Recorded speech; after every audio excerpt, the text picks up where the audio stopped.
Okay, the thing that led to the whole thing on Dan, what you're looking at here looks like a horn rim. It's on the inside of the steering wheel here. Was the fact that when we're doing our sporting driving through the hills and all that kind of thing, hacking corners and that kind of thing, you'd like to have both your hands on the steering wheel for your cornering. And in our auto stick, normally, then you have to keep taking your right hand off the wheel and shift. You can do an elbow shift higher, but you can't go lower without reaching out and grabbing the gear lever and pull it over. I didn't want to let go of the wheel when I'm going through the twisties and so forth. So what this unit does, it's a rotational unit like this, and it now turns the shaft that goes straight down to a switch under the dash. That is unplugged, and then we put an extension wire on it and put it underneath the dash and plug it into the unit that's built underneath the steering column in here. Is the bottom visible? It is. There's the whole assembly, and I'll try and move it while you're taking your video there. See it move? Oh. Here's how the switching occurs. Right there. Oh, wow. Right there. It's all adjustable. There are spring return units up underneath here that return it.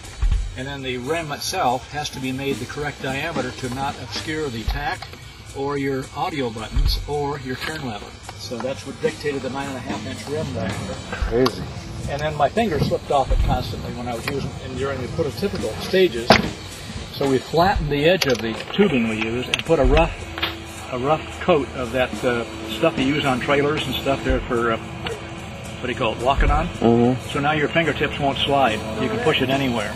Either hand can run both ways. You can either shift this way or pull it. So as you're driving along, you can pull or push, whichever hand is free. So it works on both sides, up and down through the gears, and it just pops the gears right through for you. And while you're taking all your runs through the twisties, you just keep your hands right where they are. No matter where they are, you just reach up, kick a shift. Start making your turns through there and kick a shift, and kick a shift up, kick a shift down. Pardon me, my lunch is in the way here, but anyway.